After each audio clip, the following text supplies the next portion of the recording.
Good evening मेरे प्यारे बच्चों, मैं हूं आपकी बायोलॉजी एजुकेटर पूजा मैम। आप सभी बच्चों का गोल एकेडमी क्लास में बहुत बहुत स्वागत करती हूँ। आई होप सभी बच्चे बहुत ही ज्यादा खुश होंगे और पढ़ाई बहुत बेहतरीन तरीके से कर रहे होंगे बच्चों।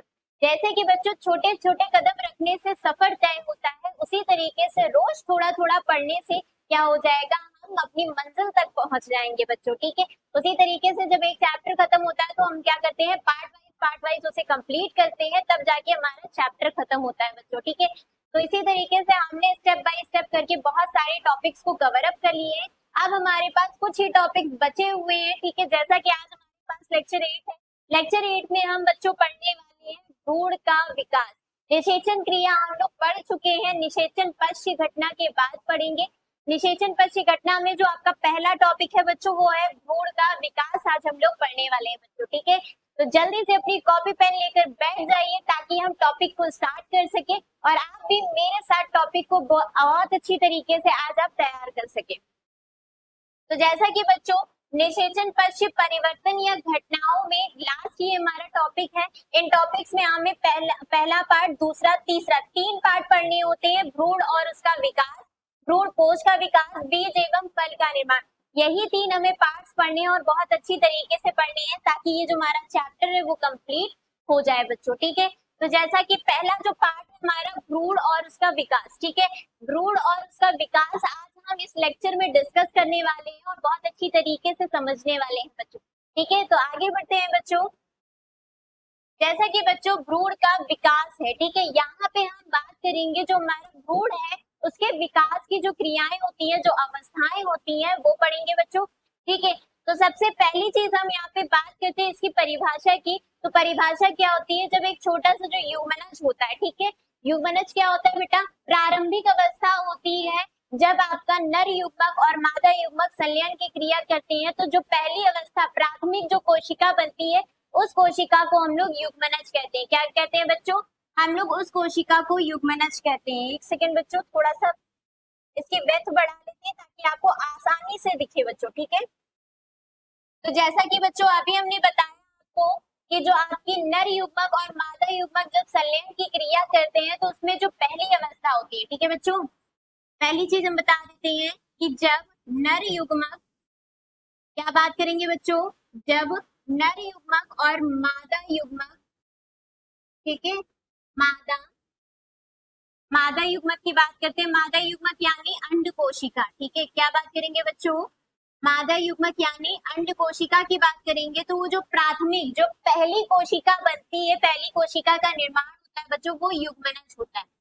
क्या होता है बच्चों, युग्मनज होता है। और ये संख्या में कैसी होती है, द्विगुणित होती है। क्यों, क्योंकि जो नर युग्मक होते हैं वो संख्या में कैसे होते हैं, अगुणित होते हैं, और मादा युग्मक कैसी होती है, संख्या में अगुणित होती है। तो जब अगुणित अगुणित मिलते हैं तो क्या बनते हैं, द्विगुणित संरचना बनाते हैं। ठीक है, तो आपको यहीं से पहली चीज आपको माइंड में ये याद रखनी होगी कि जब नर युग्मक और मादा युग्मक का संलयन होता है तो उससे जो प्राथमिक अवस्था बनती है, जो प्राथमिक कोशिका बनती है, वो युग्मनज की बनती है। ठीक है, अब बात करते हैं युग्मनज से एक भ्रूण बनने की जो क्रिया होती है, जो विकास होता है उसमें, उसे हम लोग भ्रूणोद्भव कहते हैं। ठीक है, जैसे कि एक बार पढ़ लेते हैं, पुष्पी पादपों में निषेचन के पश्चात युग्मनज से भ्रूण बनने की प्रक्रिया को भ्रूणोद्भव कहते हैं। यह प्रक्रिया बीजांड के भीतर संपन्न होती है। ठीक है, अब पहली अवस्था जो थी, प्रारंभिक जो कोशिका थी, वो थी आपकी युग्मनज। युग्मनज से अब क्या बनेगा बच्चों, जो धीरे धीरे क्या होता है उसमें विकास होता है और वो विकास के रूप में वो क्या बन जाता है, भ्रूण बन जाता है। वो जो बनने की क्रिया होती है उसे भ्रूणोद्भव कहते हैं। क्या कहते हैं बच्चों, भ्रूणोद्भव कहते हैं। और यही क्रिया आपकी आज हम लोग पढ़ने वाले हैं बच्चों। ठीक है, अब युग्मनज से बनने में जो भ्रूण बनता है बच्चों, ठीक है, एक परिपक्व जो भ्रूण बनता है उसमें क्या अवस्थाएं होती हैं, वो आज हम बच्चों देखने वाले हैं और बहुत अच्छी तरीके से समझने वाले हैं। ठीक है बच्चों, तो सबसे पहली चीज, भ्रूण का जो विकास होता है वो उसमें 3 चीजें, आपको एक चीज बात देखनी होगी। पहला युग्मनज। ठीक है, युग्मनज के बारे में पढ़ना होगा क्योंकि हम बहुत बार यहाँ पे टॉपिक में डिस्कस करने वाले हैं कि युग्मनज। तो जैसा कि बच्चों युग्मनज क्या होता है, निषेचन के बाद बनने वाली द्विगुणित कोशिका। ठीक है, निषेचन जब क्रिया होती है तो उसके बाद जो प्राथमिक जो कोशिका बनती है, जो द्विगुणित कोशिका होती है, उसे हम लोग क्या कहते हैं, युग्मनज कहते हैं। ठीक है बच्चों, क्या कहते हैं, युग्मनज कहते हैं। बात कर लेते हैं युग्मनज से भ्रूण के विकास की प्रक्रिया को हम लोग बच्चों भ्रूणोद्भव कहते हैं। ठीक है, जब युग्मनज से हम लोग भ्रूण का निर्माण करते हैं, एक परिपक्व भ्रूण बनता है तो उसे हम लोग भ्रूणोद्भव कहते हैं। तीसरी चीज भ्रूण कोश क्या होता है? भ्रूण के विकास के लिए पोषण प्रदान करने वाला जो ऊतक होता है उसे हम लोग भ्रूण कोश कहते हैं। ठीक है, माइंड में ये तीनों चीजें, उन तीनों चीजों को अच्छी तरीके से हमें रखना है, क्योंकि बच्चों हम आज जो डिस्कशन है वो थोड़ा बहुत इन्हीं पर है। ठीक है, मेन तो आपका भ्रूणोद्भव है। ठीक है, भ्रूण कोश के बारे में भी थोड़ा सा जानेंगे और अगला टॉपिक भी हमारा भ्रूण कोश भी होने वाला है। ठीक है, तो याद रखना भ्रूण के जो विकास की जो क्रिया होती है, निरंतर जो विकास की क्रिया चलती रहती है, उसमें जो पोषण देने का जो कार्य होता है, ठीक है, वो कार्य किसका होता है बच्चों? भ्रूण कोश का होता है। ठीक है, आगे बढ़ते हैं। तो जैसा कि बच्चों निषेचन के बाद युग्मनज का जो निर्माण होता है वो कैसे होता है?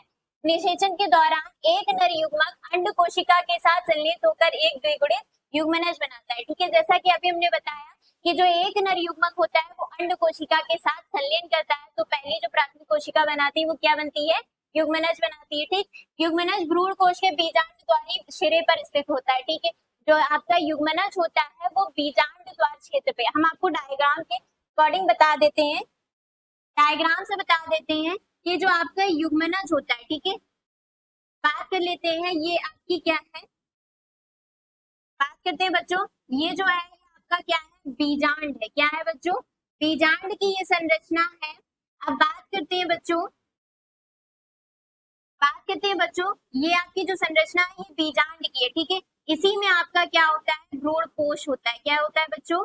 क्या होता है आपका? यहाँ पे भ्रूण कोश होता है आपका, और यही जो अंदर कोशिकाएं बनी होती है। ठीक है, अब बात कर लेते हैं जो आपकी अंड कोशिका होती है वो अंड कोशिका यहाँ होती है। ठीक है, अंड कोशिका कहाँ होती है? ये आपके बीजांड द्वार में होती है बच्चों, बीजांड द्वार के पास अंड कोशिका, और यहीं पे क्या होती है? संलयन की क्रिया होती है, निषेचन की क्रिया होगी, और यहीं पे आपका क्या बनेगा? युग्मनज बनेगा। ठीक है, तो हम कह सकते हैं कि जो युग्मनज होता है वो बीजांड द्वार के सिरे पर स्थित होता है। ठीक है, आगे भ्रूण का विकास तब शुरू होता है जब कुछ मात्रा में भ्रूण कोश बन जाता है, ताकि विकासशील भ्रूण को निरंतर पोषण मिलता रहे। ठीक है, आपको एक चीज और, तीसरा पॉइंट ये याद रखना होगा कि जो भ्रूण होता है उसका विकास तभी शुरू होता है जब भ्रूण कोश का निर्माण होता है।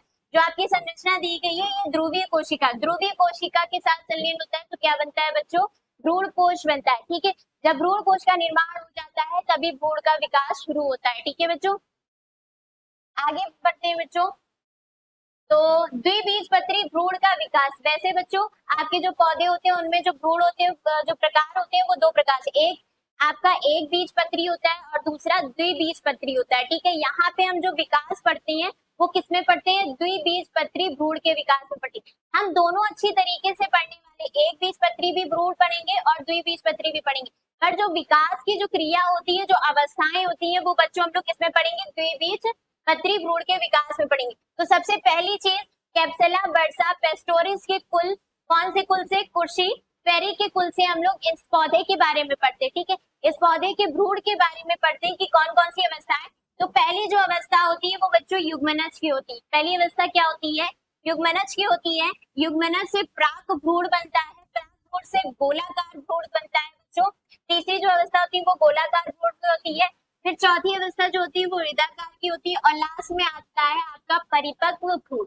ठीक है, ये आपकी कुछ अवस्थाएं, इन्हीं अवस्थाओं को हम लोग डायग्राम की सहायता से बच्चों पढ़ेंगे। ठीक है, ये डायग्राम दिया है, इसी डायग्राम से हम लोग क्या बच्चों, जो अवस्थाएं अभी हमने देखी, प्राक भ्रूण, हृदयाकार भ्रूण, ठीक है, गोलाकार भ्रूण, वो सारी अवस्थाएं क्या करेंगे? डायग्राम की सहायता से पढ़ने वाले बच्चों। ठीक है, तो स्टार्ट करते हैं। सबसे पहली चीज बच्चों, जो आपका युग्मनज होता है, ठीक है, युग्मनज किससे बनता है? युग्मनज किससे बनता है? तो आपको याद रखना होगा जो भ्रूण कोश होता है। ठीक है बच्चों, जो आपका भ्रूण कोश होता है, ठीक है, ये आपका क्या है बच्चों? ये आपका है भ्रूण कोश। क्या है बच्चों? ये आपका भ्रूण कोश है, और भ्रूण कोश में जो आपकी अंड कोशिका होती है, ठीक है, सबसे पहली चीज इसी की हम बात कर लेते हैं, कलर चेंज कर देते हैं, एक सेकेंड बच्चों। तो सबसे पहली चीज हम बात कर लेते हैं, ये हमारी अंड कोशिका होती है। क्या होती है बच्चों? ये हमारी अंड कोशिका होती है, और बात करें ये आपकी क्या होती है? ध्रुवीय कोशिका। ये क्या होती है बच्चों? ये ध्रुवीय कोशिका होती है। ठीक है, इसकी बात करते हैं तो ये क्या है? ध्रुवीय कोशिका है। ठीक है, ध्रुवीय कोशिका के साथ जब नर युग्मक संलयन करता है, ठीक है, तो क्या बनाता है? भ्रूण कोश बनाता है। क्या बनाता है बच्चों? भ्रूण कोश बनाता है। और बात करें कि जब अंड कोशिका के साथ संलयन होता है तो क्या बनता है? युग्मनज बनता है। ठीक है, क्या बनाता है? युग्मनज बनाता है। अब यही जो युग्मनज बनता है बच्चों, ठीक है, बात कर लेते हैं, यहाँ पे डायग्राम हम देख लेते हैं। ठीक है, मान लो ये कोशिका है और ये क्या है बच्चों? ये है आपका युग्मनज है। ठीक है, यहाँ पे दो कोशिकाएं होती है, एक युग्मनज की और एक दूसरी भ्रूण कोश की होती है। ठीक है, तो यहीं से हम डायग्राम से समझते हैं बच्चों। ठीक है, ये जो डायग्राम दिया गया है बच्चों, ठीक है, ये डायग्राम किसका दिया है? आपका युग्मनज का है। ठीक है, अभी यहाँ पे संरचना अंड कोशिका के साथ जब नर युग्मक संलयन कराए तो क्या बना? युग्मनज बना। युग्मनज को जिस प्रकार से ये जो आपका क्या है? ये युग्मनज है। ठीक है, इसकी हम बात कर लेते हैं। ये क्या है? युग्मनज है। अभी एक कोशिका के साथ एक केंद्रक है। अब बात करते हैं इसमें जब विभाजन होगा। ठीक है बच्चों, अब बात करते हैं युग्मनज धीरे धीरे क्या करता है? कोई भी कोशिका होती है जब वो धीरे धीरे विभाजन करती है तो परिवर्तन आता है। ठीक है बच्चों, तो उसी तरीके से ये जो आपकी एक कोशिका होती है, एक कोशिका कौन सी बनी है? युग्मनज की कोशिका बनी है। इसमें क्या होता है बच्चों? विभाजन होता है। और कौन सा विभाजन होता है? अनुप्रस्थ विभाजन होता है। ठीक है, क्या होता है बच्चों? अनुप्रस्थ विभाजन होता है। और जब अनुप्रस्थ विभाजन होगा तो इसमें आपकी दो कोशिकाएं बनेंगी।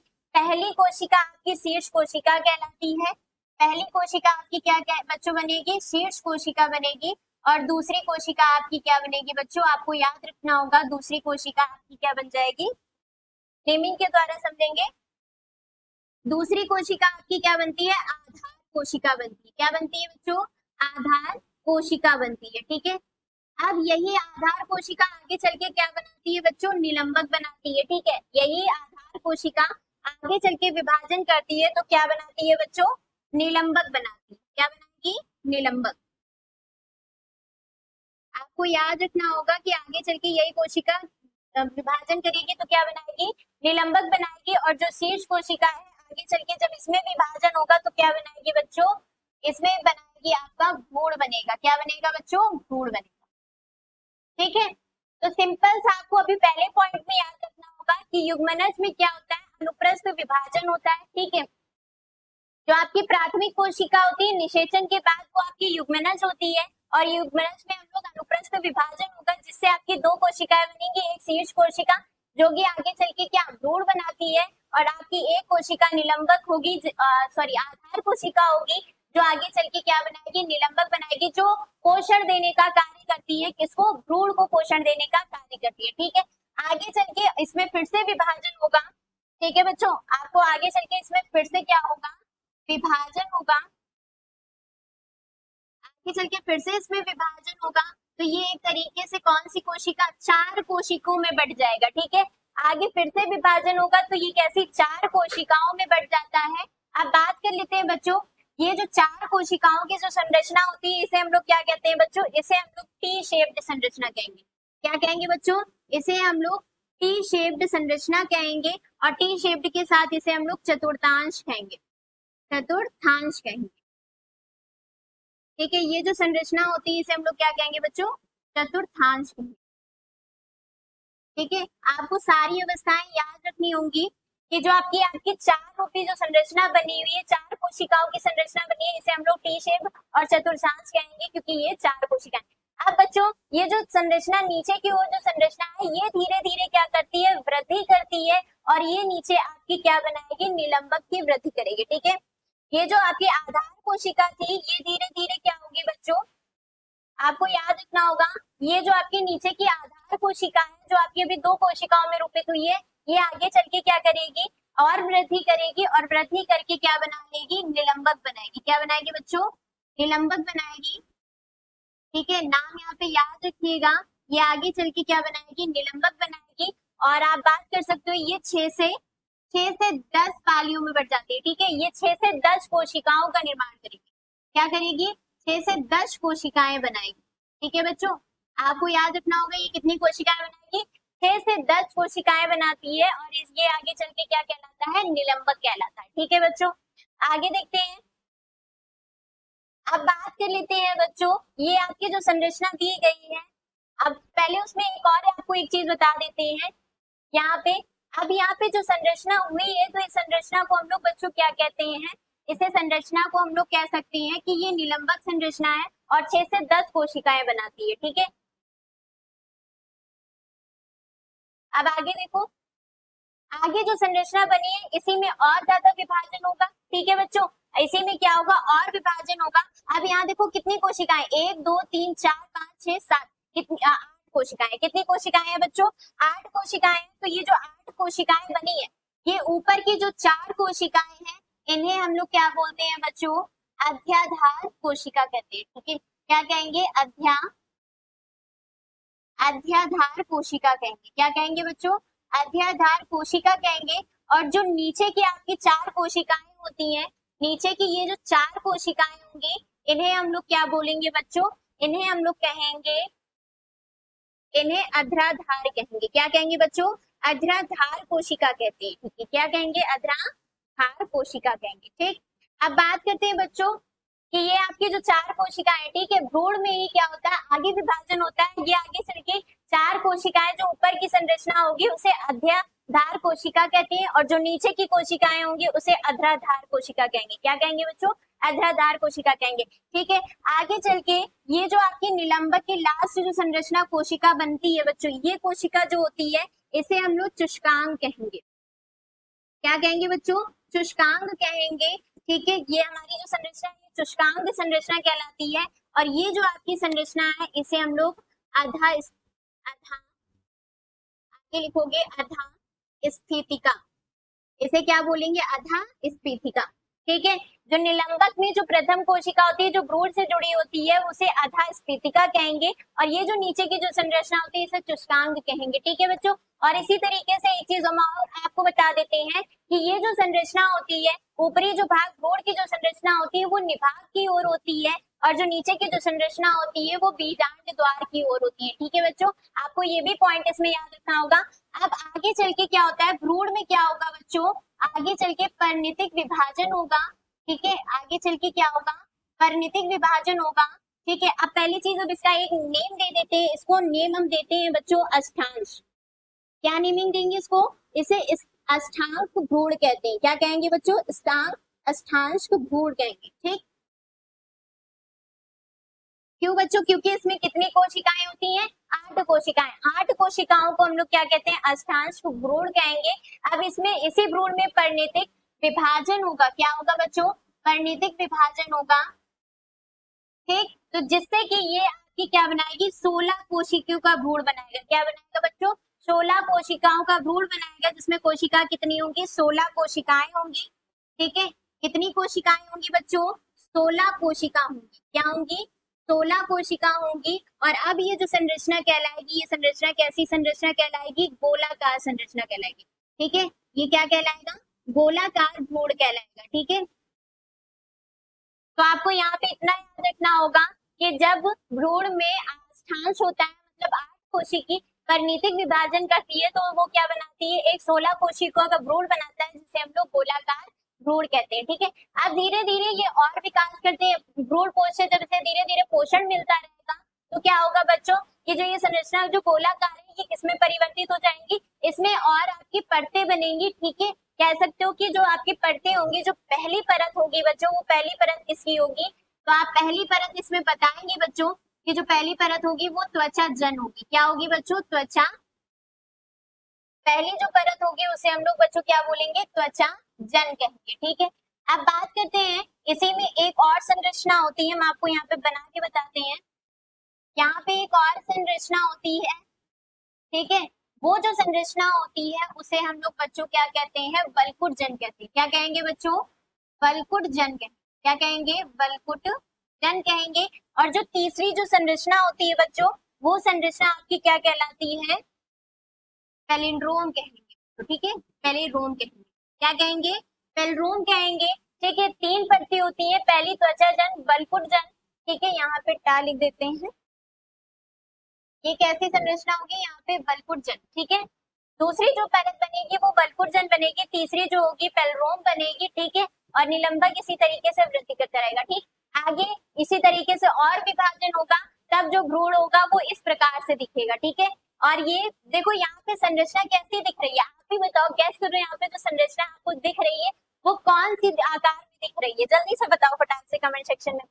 तो यहाँ पे आप संरचना देख पा रहे होगे कि ये संरचना कैसी है, हार्ट शेप में है, ठीक है। ये संरचना कैसी है, हार्ट शेप में है। तो इस संरचना का जो नाम भी है वो उसी के अकॉर्डिंग रखा गया है बच्चों। इस संरचना का नाम है हृदयाकार। क्या नाम है बच्चों, हृदयाकार भ्रूण, ठीक है। ये किस आकार से दिखता है, हृदय के रूप में दिखता है, इस वजह से इसे हम लोग क्या कहते हैं, हृदयाकार, ठीक है। अब बात कर लेते हैं बच्चों, यहाँ पे जो अगली जो संरचना है, जैसे जैसे विकास होगा तो आगे चल के जो भ्रूण होगा वो कुछ इस प्रकार से कोशिकाओं में दिखेगा, ठीक है। और निलंबक क्या होगा, धीरे धीरे विलुप्त होने लगेगा, क्योंकि आपका जो भ्रूण हो रहा है वो धीरे धीरे विकास कर रहा है, ठीक है। और जब विकास पूरी तरीके से अंतिम परिणाम में आ जाती है, परिपक्व अवस्था में धीरे धीरे आने लगता है, तो जो निलंबक होगा वो धीरे धीरे विघटित होने लगेगा, ठीक है। क्या होने लगेगा, विघटित होने लगेगा। तो यहाँ पे बात करते हैं बच्चों, पहली जो संरचना, ये जो संरचना दी गई है, इस संरचना को हम लोग क्या कहेंगे बच्चों, ये जो संरचना दी गई है आपकी, ये संरचना क्या कहलाएगी, द्विबीजपत्री, ठीक है। इन्हें हम कह सकते हैं बीजपत्र। क्या कहेंगे बच्चों, बीजपत्र कहेंगे, ये आपके क्या है, बीजपत्र हैं। दूसरी बात कर लेते हैं, ये जो सिरा है इसे हम लोग क्या बोलेंगे बच्चों, प्रांकुर। क्या कहेंगे बच्चों, प्रांकुर भाग है, ठीक है। और ये जो भाग है इसे हम लोग मूलांकुर भाग कहेंगे, ठीक है। क्या कहेंगे, मूलांकुर भाग कहेंगे, ठीक है। अब बात कर लेते हैं यहीं पे कि जो प्रांकुर भाग होगा, जो मूलांकुर भाग होगा, ठीक, ये तो आपका निलंबक है, ठीक है। ये दोनों आपके क्या है, बीजपत्र हैं, ठीक है। ये प्रांकुर भाग को आगे बनाएगा और ये मूलांकुर भाग को बनाएगा। आपको यहाँ पे एक चीज हम बता देते हैं कि जो प्रांकुर भाग है वो आगे चल के क्या बनाएगा, तना बनाएगा। क्या बनाएगा, एक तरीके से जो प्ररो भाग है, ठीक है, तना नहीं, सॉरी, प्ररो भाग। कौन सा भाग बनाएगा बच्चों, प्ररो भाग बनाएगा, मतलब जो जड़ के ऊपर होता है, ठीक है बच्चों। जो जड़ के ऊपर, जो पौधा, जितना भाग पौधे का जड़ के ऊपर होता है, जमीन के ऊपर होता है, उसे हम लोग प्ररो भाग कहते हैं। जो भाग जमीन के नीचे होता है, जड़ वाला भाग, उसे मूलांकुर कहते हैं, ठीक है। वो मूलांकुर बनाएगा, ठीक है। तो यहीं से एक चीज हम आपको बिल्कुल क्लियर कर देते हैं कि जो प्रांकुर भाग होता है वो आगे चल के प्ररो भाग बनाता है, मतलब जमीन के ऊपर वाला पौधे का जो भाग होता है उसे प्ररो कहते हैं। और वो भाग कौन बनाएगा, प्रांकुर भाग बनाता है। और जो आपका जड़ के जमीन के नीचे वाला जो भाग होता है वो भाग कौन बनाएगा, मूलांकुर बनाएगा, ठीक है। तो यही आपकी क्या है, संरचना। और आगे चल के क्या होगा, निलंबक पूरी तरीके से नष्ट हो जाएगा और इसकी परिपक्व अवस्था हम आपको अभी दिखाते हैं, इसकी संरचना दिखाते हैं।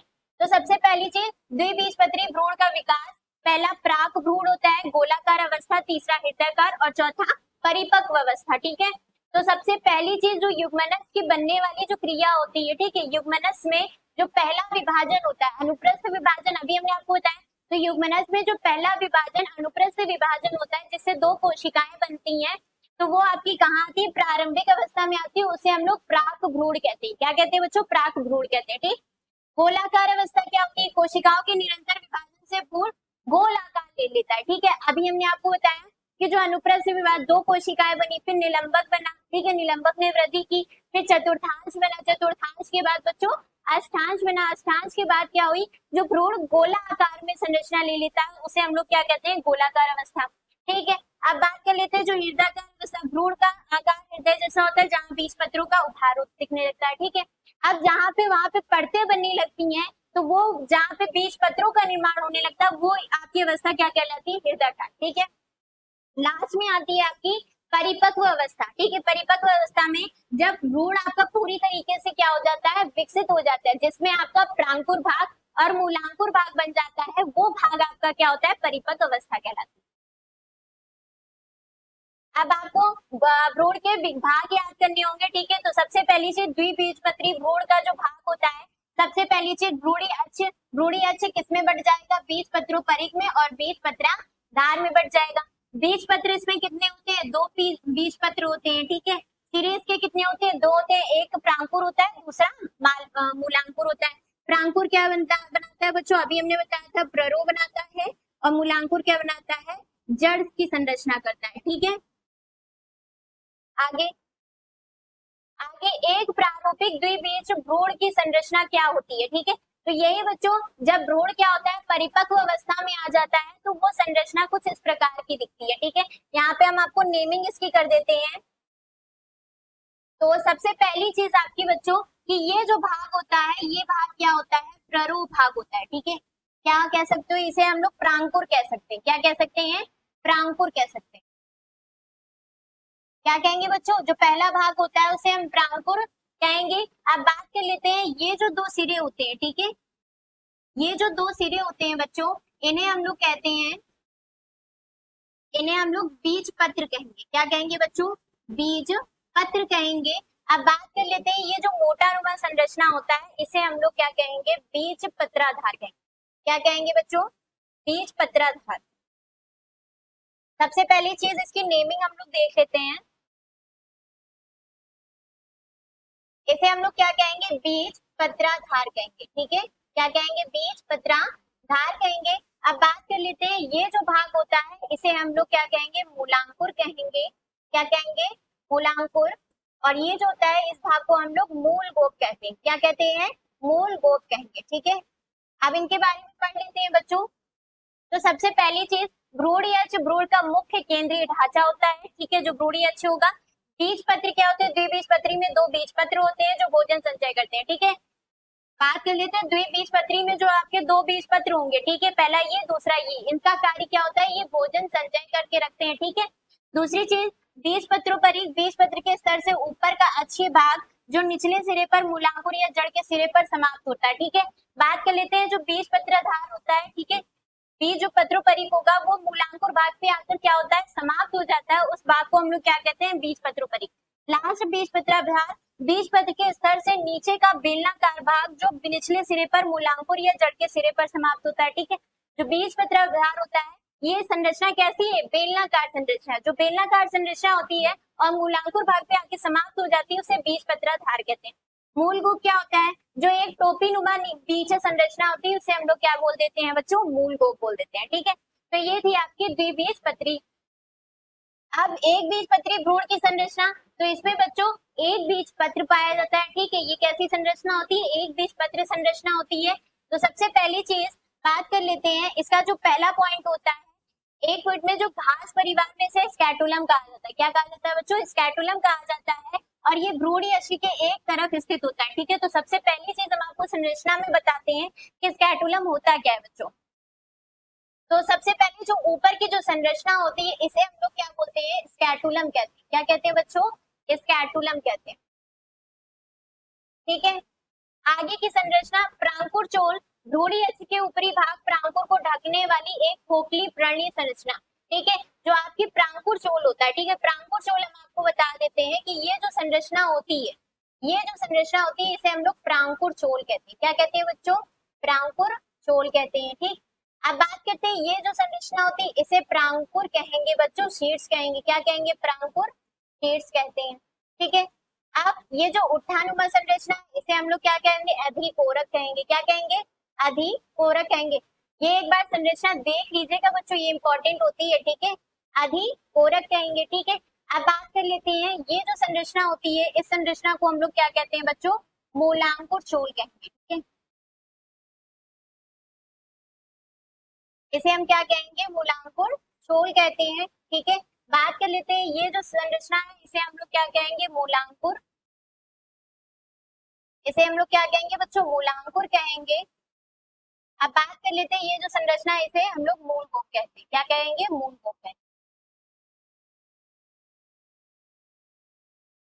बात करते हैं बच्चों कि जो आपकी एक बीजपत्री जो संरचना होती है और द्विबीजपत्री, इनमें जो विकास होता है वो सेम होता है। ठीक है, एक जैसा होता है, पर कहीं कुछ ना कुछ आपके विकास क्या हो जाते हैं, अलग अलग हो जाते हैं। ठीक है, जैसे कि उसमें भी प्रांकुर चोल उपस्थित है और इसमें भी आप इस संरचना में देखोगे मूलांकुर चोल उपस्थित है। ठीक है, तो मूलांकुर चोल क्या होता है, मूलांकुर और मूल गोप को ढकने वाली एक अविभेदित परत। ठीक है, जो मूलांकुर चोल होगी आपकी, वो एक तरीके से क्या होती है, ढकने वाली जो परत होती है, उसे हम लोग क्या कहते हैं, मूलांकुर चोल कहते हैं। ठीक है, तो ये थी आपकी एक बीजपत्री और द्विबीजपत्री। ठीक है, भ्रूण का विकास क्या होता है बच्चों, यहीं से कंप्लीट होता है। ठीक है, अब आते हैं क्वेश्चन से, थोड़े बहुत क्वेश्चन सॉल्व कर लेते हैं जो इसी टॉपिक से रिलेटेड है बच्चों। पहला, स्कैटुलम। ठीक है, पहला क्या है, स्कैटुलम किसमें पाया जाता है। ठीक है, तो स्कैटुलम बच्चों किसमें पाया जाता है, तो आप बताएंगे आप बताएंगे बच्चों, जो स्कैटुलम होता है वो एक बीजपत्री पौधों में पाया जाता है। किसमें पाया जाएगा? एक बीजपत्री भ्रूण में पाया जाता है। ठीक है, जो स्कैटुलम होगा किसमें पाया जाता है? तो एक बीजपत्री भ्रूण में पाया जाता है। कॉलीऑप्टाइल किसकी रक्षा करता है? ठीक है, तो आपके यहाँ से याद रखो कि जो कॉलीऑप्टाइल होता है वो प्रांकुर का निर्माण करता है। किसका निर्माण करेगा? प्रांकुर का। ठीक है, और कोलीओरेंजा होता है वो किसकी रक्षा करता है? मूलांकुर का। क्या होता है बच्चों? मूलांकुर भाग का। ठीक, बीजपत्र का मुख्य कार्य क्या होता है? देखो, भ्रूणपोष का कार्य क्या होता है? भोजन संचय रखना, पोषण प्रदान करना। ठीक है, और भ्रूणपोष क्या होता है? आगे चल के खत्म हो जाता है, नष्ट हो जाता है, वो किसमें परिवर्तित हो जाता है? बीजपत्र में। तो इसका कार्य भी क्या हो जाएगा? भोजन संचय करना। इसका कार्य भी क्या हो जाएगा बच्चों? भोजन संचय करना। ठीक, तो यहाँ पे लिखेंगे भोजन संचय करना। अगला, भ्रूण का निर्माण किससे होता है? ठीक है, तो आप बताएंगे जो भ्रूण होता है वो किससे बनता है? युग्मनज से बनता है। किससे बनता है बच्चों? युग्मनज से बनता है।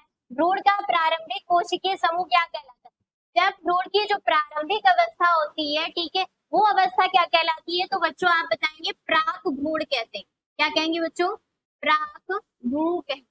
ठीक, अब भ्रूण के विकास हेतु आवश्यक प्रक्रिया क्या कहलाती है? ठीक है, जो प्रक्रिया होती है उस प्रक्रिया को हम लोग क्या कहते हैं? भ्रूणोद्भव कहेंगे। क्या कहेंगे? भ्रूणोद्भव कहेंगे। ठीक है, अब भ्रूण विकास का अंतिम परिणाम क्या होता है? ठीक है, भ्रूण बनने के बाद क्या बनता है बच्चों? तो आप बताएंगे बीज बनता है। क्या बनता है? बीज बनता है। ठीक, आगे, एक परिपक्व भ्रूण कोशिका में केंद्रीय कोशिका कितनी होती है? जो एक परिपक्व जो भ्रूण होता है उसमें जो कोशिका की जो संरचना होती है वो कैसी होती है? द्विगुणित होती है। ठीक है, तो ये आपके थे टॉपिक के सारे क्वेश्चन आंसर, आपने बहुत अच्छी तरीके से सॉल्व किए होंगे। ठीक है, सारे आंसर हो चुके हैं, और ये जो आपका टॉपिक था बहुत छोटा सा था, आसान सा था, कंप्लीट हो गया। अगला टॉपिक हम लोग पढ़ने वाले हैं बच्चों बहुत ही जल्दी, भ्रूण कोश का विकास। ठीक है, तो अगले टॉपिक के साथ जुड़ने के लिए बच्चों आप चैनल को सब्सक्राइब कर लीजिए ताकि आपके पास नोटिफिकेशन तुरंत ही आ जाए। और इस क्लास की अगर आपको पीडीएफ चाहिए तो आप बच्चों इस कांटेक्ट नंबर पे आप कांटेक्ट कर सकते हो। ठीक है, अपना नेम, क्लास, ठीक है, और आप कहाँ से बिलोंग करते हो आपको मेंशन करना होगा। आपको इस क्लास की पूरी पीडीएफ क्या हो जाएगी? प्रोवाइड करा दी जाएगी। ठीक है बच्चों, तो आज का लेक्चर यहीं एंड करते हैं, मिलते हैं नेक्स्ट क्लास में। राधे राधे।